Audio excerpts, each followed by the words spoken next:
Okay, guys, it is now the day after the assassination attempt on Donald Trump. I'm recording this at 9:36 a.m. Eastern Standard Time. If you didn't see my video from 2 a.m., I think I was the first person to point out that I still on the American news media that there were people that saw this guy on the roof. They told the police. They pointed him out to the Secret Service snipers, and nothing happened until the guy started shooting. Looks to me like he got off 3 shots. The second shot hit Trump, and that's when the people on the shooter on the Secret Service roof opened fire. Let me show you a picture of this so that you can see what I'm talking about. Okay, here we go. Typical fairgrounds, and Fox is the only news outlet, I think, at this point that's showing this aerial view. We already have the partisans not willing to talk about how what an epic failure this was on the part of the Secret Service and the other police there. So anyway, here was where the stage was. Okay, I hope you can see that. And Trump was oriented this way. Okay.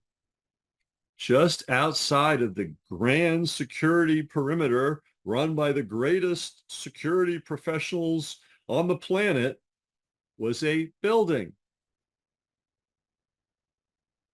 And this is where the shooter was. He apparently crawled up the backside. This is a peaked roof, set up because it takes time to set up a shot. Now, what they're not showing you is this is where the epic forces of the social security of the Secret Service were. Here, there was a guy with a sniper rifle and a tripod oriented conveniently this way. He just happened to be there.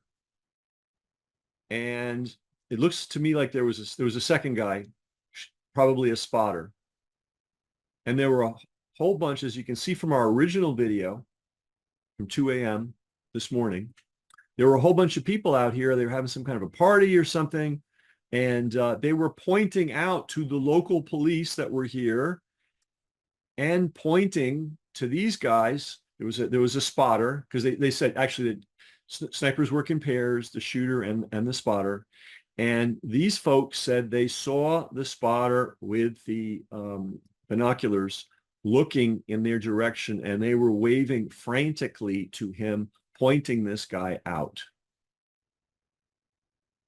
And he popped up, set up his shot, and he was a pretty good shot because he almost nailed Trump in the head. And it wasn't until after, like it seems like a beat after the third shot, that these guys took him out. Now, if you haven't seen the 2 a.m. video, it's posted below on our Brass Check page, and you can watch it. I'm still trying to understand how turning his head would have made any difference at all. He turned his head in this direction, right? And he got clipped in the ear. How could a shot going this way, if he turned his head? I don't know. So it could be a magic bullet, and there could have been a second shooter. I don't know. But this epic security failure. I mean, this is like the Girl Scouts, the Brownies could have provided better basic security to this. They had a sniper up here oriented in this direction. Why?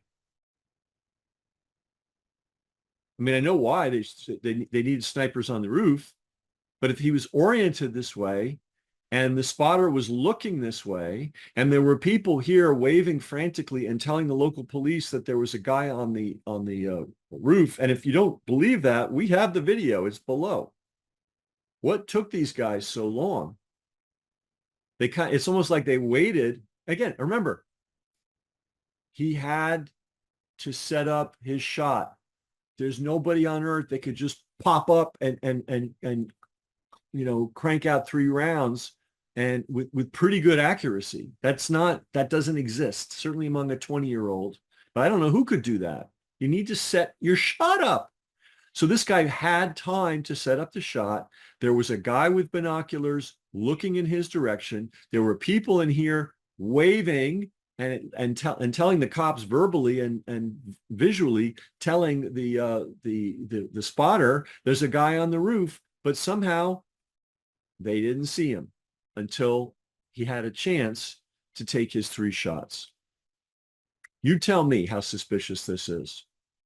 And I don't quite understand his ear wound. If he had been looking, because he was hitting the right ear, right? So if he had been completely turned looking this way, the bullet could have come this way and hit his ear. But let's take a look at the video of him actually getting hit. Anyone can put. Okay. Well, interestingly, they're not showing the strike. Okay, here we go. Nope. But what they are showing here, which is something kind of goes without saying. The response they say, oh well, the Secret Service was so amazing. They jumped in and got right on him. Okay. And then they couldn't get him off the stage. And then when they got him off the stage, they stood him up and walked him off the stage. That's not how it works. And it should have been done a whole lot faster. And did you see the agents they had? Like, no offense to the fairer sex, they were like 5 feet tall, a bunch of them. A lot of this does not make sense. But let me see if I can find a clip of him actually getting shot. All right, well, okay, now here is an interesting angle. This shows how much distance there was between him and the audience behind him. I think, if I'm getting this right. This is how he was oriented. This is how he was looking. He was looking in this direction. He turned this way. How did turning this way? Oh, I could see maybe. Wow, that was, boy, if it really happened that way, he is the luckiest guy on earth. All right, but let's get to the actual shot. Okay, guys, I've turned off the audio because this guy's just blathering on it, and I'm showing the setup of the stage. It's really interesting. It was kind of an optical illusion. He was way out in front of the people behind him, and they must have been, I don't know how they filmed it that it made it seem like those people were directly behind him. I mean, they're behind him, but they're not anywhere near as close as they appeared from the footage. So here's the Secret Service. Okay, they're jumping down. Okay. One guy needs a little help getting down because he's not in good enough shape to jump off a 3-foot stage. That's pretty interesting. All right, now he's doing his fist pump business. Now look at this. You don't let the person you're protecting do stuff like that. You take it. If you have to kick his legs out from under him to keep his head down, you do it. They didn't do it. They let him stand up. Wow, this is so strange. Okay, from the other angle. They're jumping around him. Okay. He went down himself, by the way. They didn't take him down. That's their job, by the way, to take him down. They don't seem to have prepared at all for what to do if this guy has to be taken off the stage quickly. It's like they're just figuring it out for the first time. That's just one epic fail. The other epic fail, of course, was, this just boggles the mind. There was a rooftop directly to the right of the stage. I'm just repeating it because, it's so unbelievable. It's going to take time to sink in. Directly to the right of the stage, right at the level where you could have hit Trump or anybody else. and that rooftop was left unsecured. I mean, when a motorcade goes through like down a street, if they even do that anymore, Secret Service is supposed to go through and make sure all the windows are closed. In other words, they know there could be a person above with a gun, with a rifle. This was the one spot. There weren't any other elevated spots there. There's just one, and they somehow couldn't manage to secure it. They couldn't manage to respond to people that were right there screaming that there was a guy on the roof with a gun. It took. I'm not going to say they waited, but there were three, because we don't know what they were doing, but there were three shots, and after the third shot, then they opened up. That again, I want to say this again.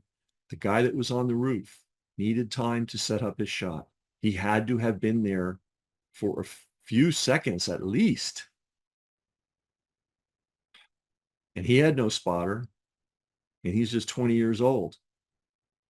And he managed, to if it was his bullet, and this whole thing is very sketchy to say the least. If it was a bullet from his gun, he was a pretty decent shot, pretty decent combat shooter. Because remember, he's not at a range. He's under incredible stress, right? Stress screws up your performance. He had, I don't know how much time the Secret Service snipers gave him to set up. They had to have seen him. There was only one place they needed to look throughout that whole event, because there was only one elevated source of risk. It was that roof. If they had a spotter, the spotter should have been looking at that roof. And however it went down, this guy had enough time to set up his shots. And then suddenly the Secret Service sniper sprung into action. This is just crazy. And I'm still trying to understand. All right, you turn your head. We got to find that video. Let me find some video of this. Okay, guys, actually, I'm going to show you the sniper. So there's the two guys. One has got a tripod. I don't know what the other guy's got. That other to the right, there is another guy. If things are being set up correctly, he should have had binoculars looking in the direction of the one unsecured building. That was his only job. There's some other structure above the right guy's head. I don't know what that is. It might be from somewhere else. Right. So now watch. Oh, you know what? I should get the sound up. That is some odd stuff. All right, I'm going to get the sound up on that. Okay, we're going to look at the sniper again, but I want to walk you through the logic here. We have Trump. We have the crowd in front of him. By the way, do you see any Secret Service people here looking into the crowd? Like they should have been there. 101. Okay. Now we've got sniper on the roof with his government issued tripod. I assume this is a spotter. I assume this is some other structure that's not actually on the roof. It's somewhere else. I'm just guessing. And this is how snipers work. They, keep their eyes on the prize, and this guy looks around and sees the things that he can't see, that the sniper can't see, and tells him what to do. I don't understand why they're so far apart. They don't have to worry about anybody shooting them, I don't think. And the only reason you'd have them that far apart is to make it difficult for someone to shoot them. To get them both, that is.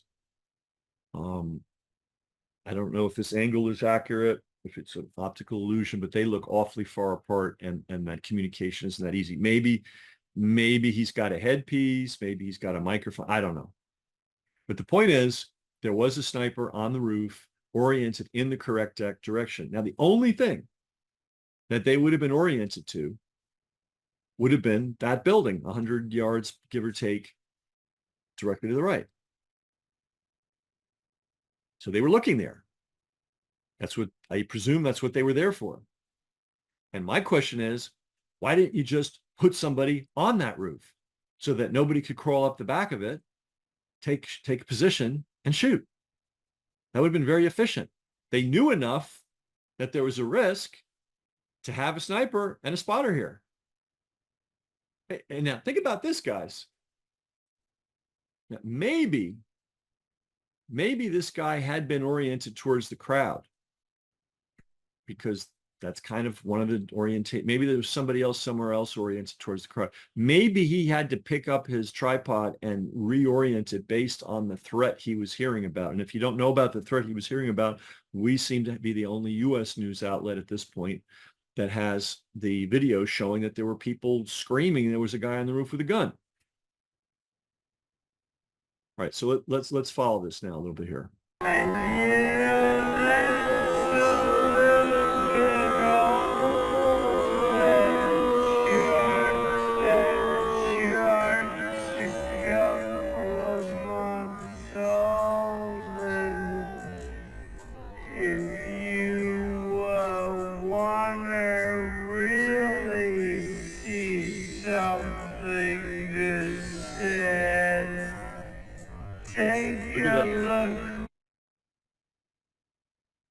He is out from behind his scope and looking to try to see something. Now, think about this. The guy hadn't fired yet. So this sniper is not responding to gunfire. He's just looking up to get a better view of what's going on at the only target he had, which was the roof that the sniper was on. Let's see what happens next. Okay, now he comes down. I hope you saw that. He comes down, he's behind the scope, and his barrel just went up. You can't have your barrel like waving all over the place where you're trying to take a shot. Now let's watch. First shot. His barrel now points down.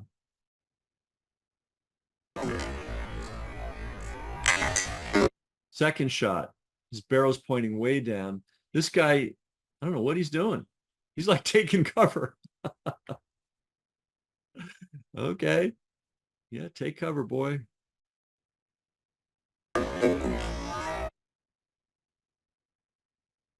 And that was that second shot that hit Trump in the ear.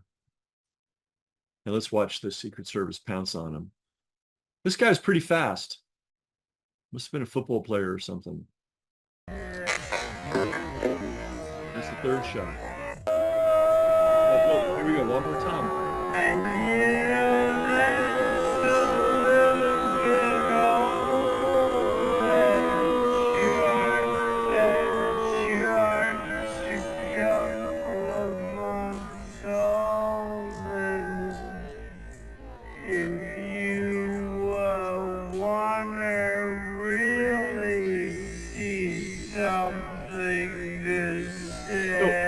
So they're completely, these guys are focused on something. And right before the shots take place, he breaks contact with his scope. Now he's back, and his barrel, do you see how the barrel goes up?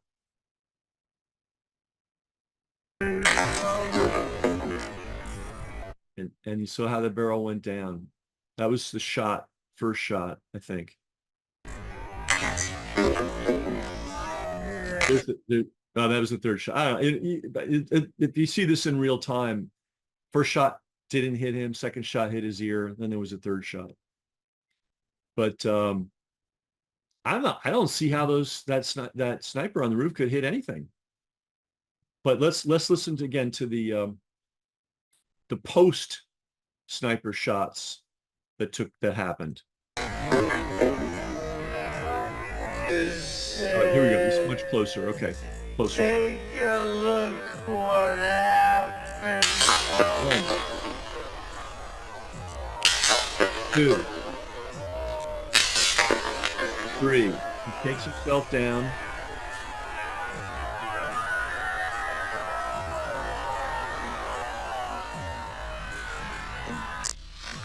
Boom. It took that long for whoever shot at the sniper to shoot at the sniper. That's kind of a long time, especially when you were already set up, right? That's kind of a long time, especially when you were already set up, finger on the trigger, I presume, looking through your scope. Your spotter's, telling you what's going on. And I guess he wanted to make sure he set up his shot. But again, question is, if they were looking in there was only one place to look, and that was that roof. There was no other danger source in that field of vision. Whoever crawled up the side of that roof needed it to take at least a second, like to just like get himself set, make sure he was, good, look through the scope. I mean, that takes a minute, but they didn't see him, even though they were looking in that direction with binoculars and people were telling them there was somebody on the roof. And then you can see the time gap between the three shots. And then finally, okay, somebody's returning fire. And now the sniper's dead. Um, I mean, and let's rewind this whole basic thing here. Now let's go back and look at this. Trump is here.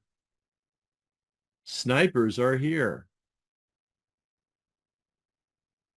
I presume they were looking at the only potential threat area, which would be over here and maybe over here.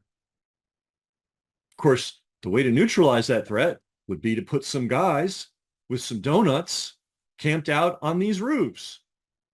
That wouldn't have taken many resources. By the way, we're now hearing, oh, the Secret Service, they need more resources. They don't have enough manpower. It looked like they had plenty of manpower. They didn't have a whole lot of brains.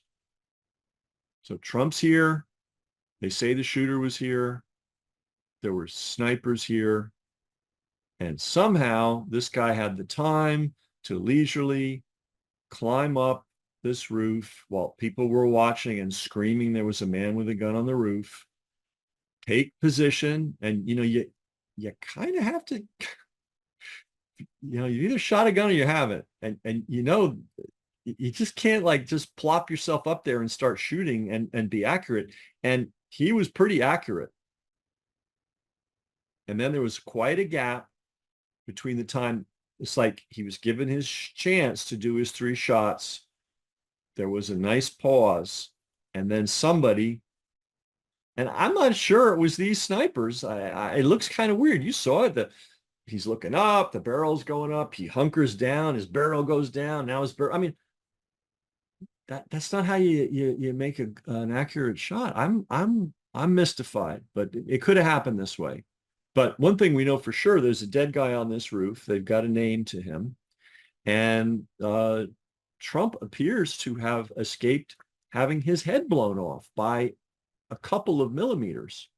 And again, what we're going to hear about is the country needs to heal. What else are we going to hear? We must not tolerate violence. I don't know anybody out there that's tolerating violence. We don't need to be lectured to about that. Oh, the social security. I'm just going to call them the social security.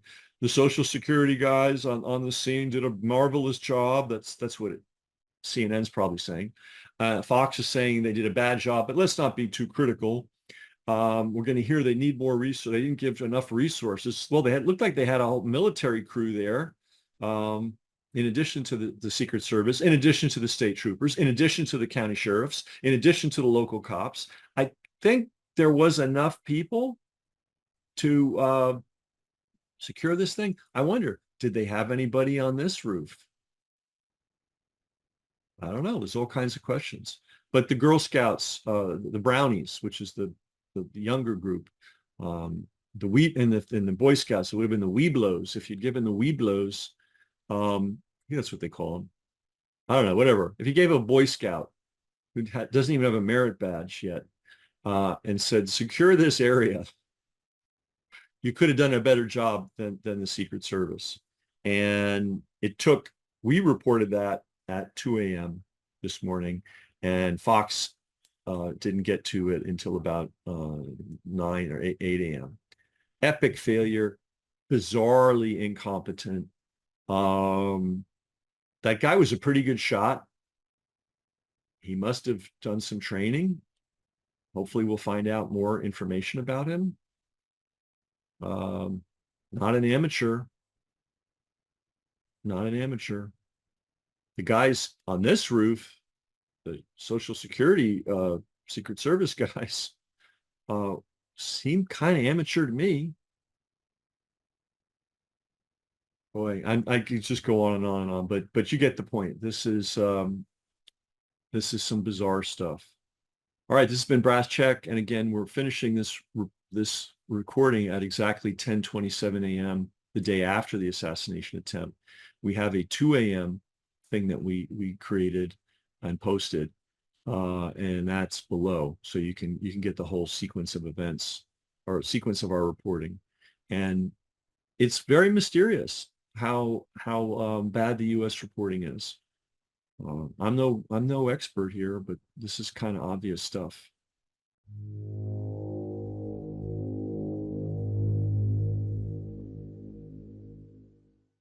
Brass Check TV, free to you, not free to us.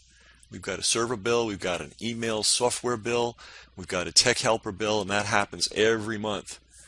So to everybody that is supporting us financially, that's paying for their subscription in one way or another, we really appreciate it. If you're not, consider doing so.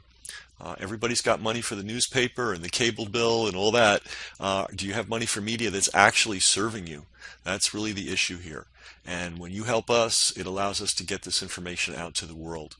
So thanks to all our supporters, and if you're not a supporter already, please consider becoming one.